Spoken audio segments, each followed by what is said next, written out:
Is there anything you have to add? And I haven't had a single student argue that you can get rid of one of these in order to have just sex. So our problem in our culture is not theoretically arriving at what is just sex. Our problem in our culture, from what I've learned from students, is desiring just sex. And so I want to talk about that. About 6 years ago, my students were really talking about equal mutual sex, figuring out you need both of these for just sex.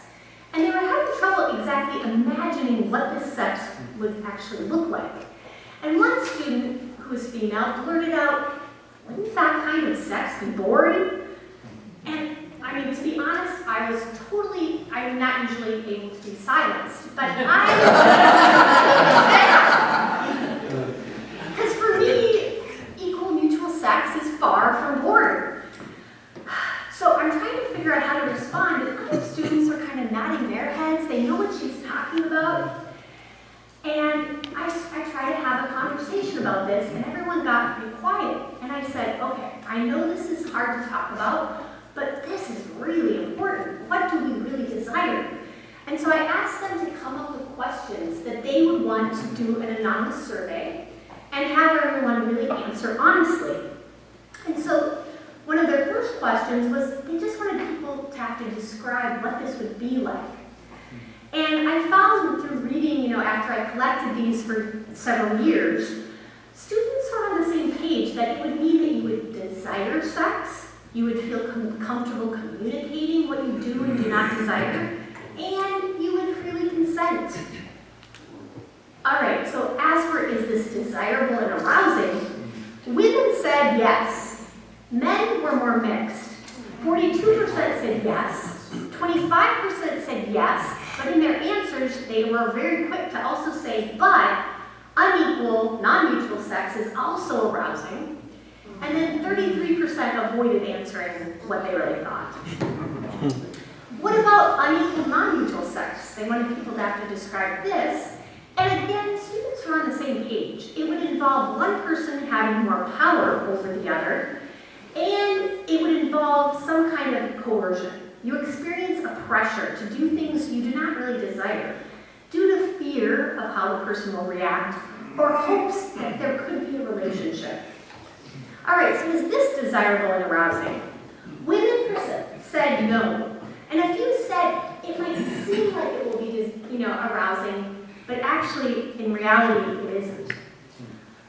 Men said 42% no, it's not arousing.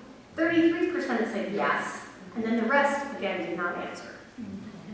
All right, so what comes across, in the questions that they came up with for their anonymous survey is that both men and women associate unequal non-mutual sex as happening in casual sex hookups, and they regard this as the most prevalent kind of sex in their generation. This is the norm. I mean, this kind of shocked me that they would just openly say this. And I'd like you to understand what it feels like to them. So I'm just including 2 quotes that are very representative. Equal mutual sex would be where both the man and woman want to pleasure one another, and they're willing to give themselves to the other person. They're not nervous, ashamed, or self-conscious. Now, I think this is what we all kind of long for. We think this is actually what produces, this great sex. But then my student says, it's something that's desirable, but people don't know it's out there, and it's possible to have. Another student, to me, equal mutual sex is unimaginable. It's totally desirable, but it's something untouchable. I hope it's real, but I don't know if it is. I mean, it's so far off.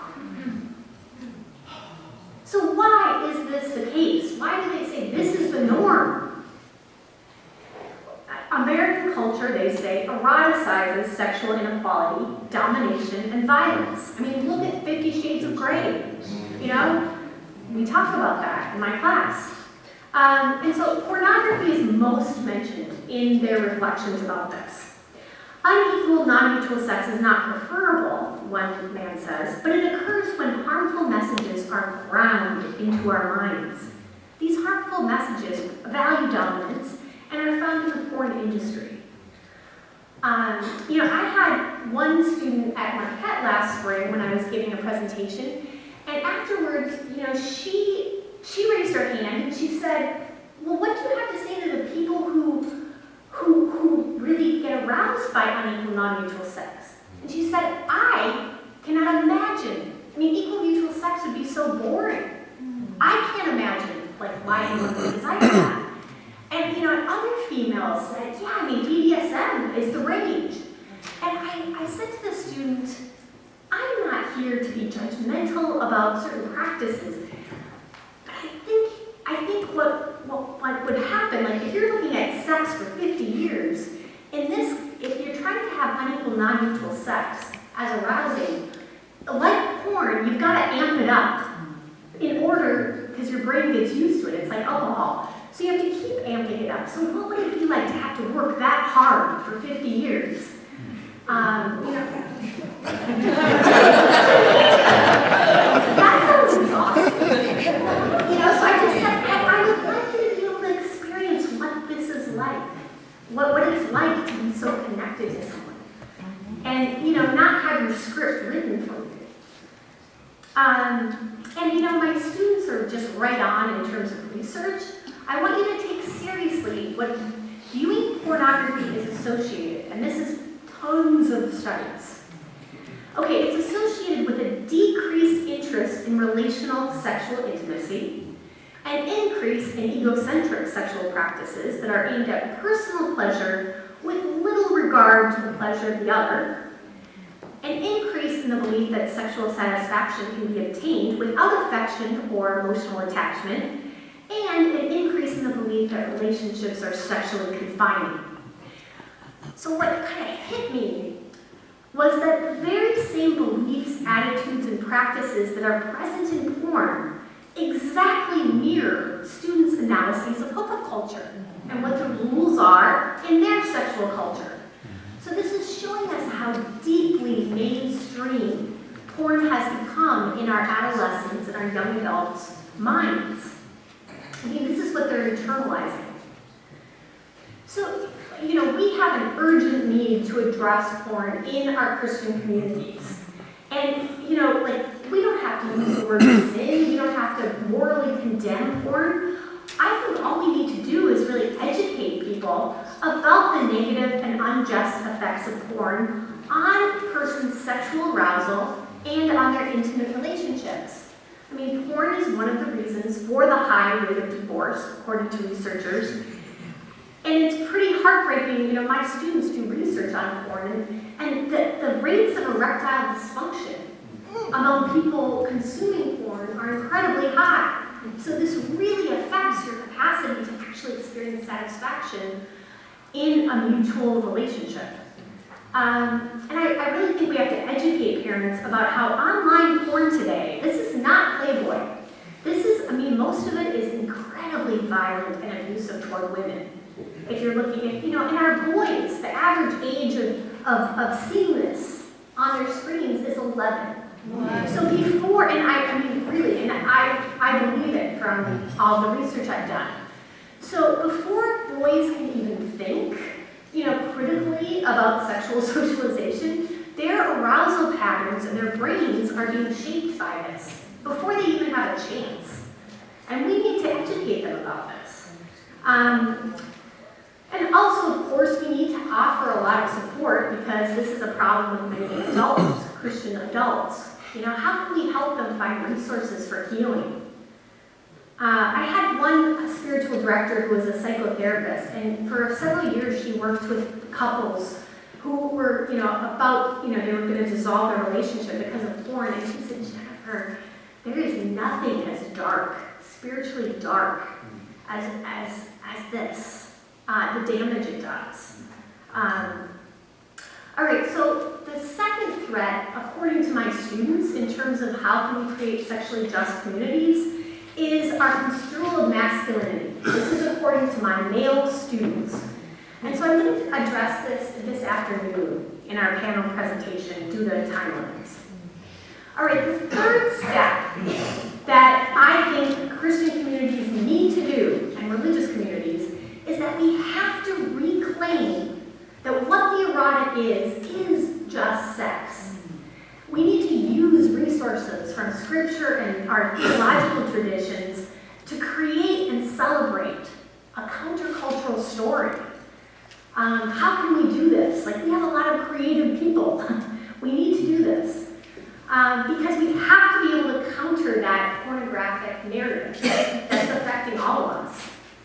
So just, these are very, small ideas. But, I think we need to sponsor reading groups, small groups on justice and sex and the erotic.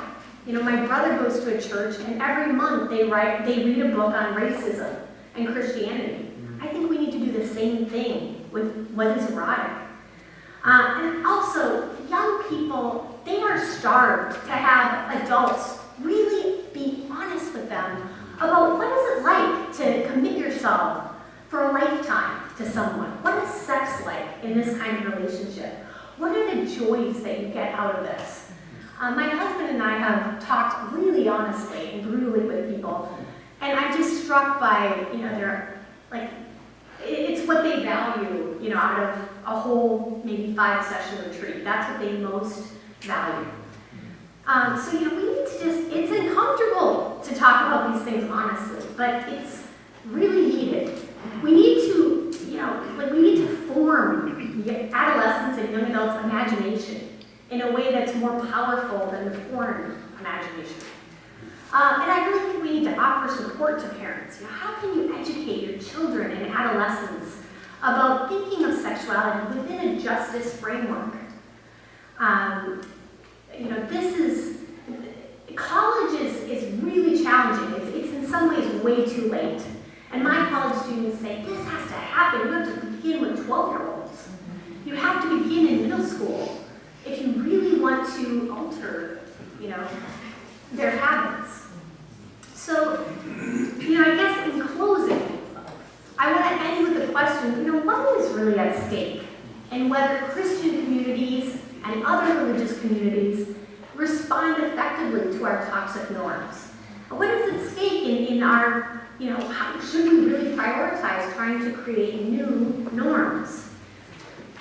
What does the future look like if what is erotically desirable continues to be hijacked by the pornographic imagination? When I began teaching sexual ethics, I took for granted, without being aware of this, that deep down, I believe that we all have a deep desire to really be known for ourselves, for who we really are, and to be loved for who we are, our weaknesses, our strengths. But what I've come to realize listening to my students for the past decade is that it's actually possible for persons, if our culture demands it of us, to repress and become deadened to this need to be really known for who we are, to be loved. We can easily miss out on the joy that we experience in coming to know another person and love them in all of their nakedness. It's amazing, it's so rich. I think that we're looking at a future where people might, not even be able to wrap their minds around how people in the past could have thought they'd be happy committing themselves to one person for a lifetime. I already hear this. And so, this is what's at stake. If we take seriously what Jesus reveals about what it means to become human and become the persons God created us to be, what is really at stake is our very humanity. Thank you.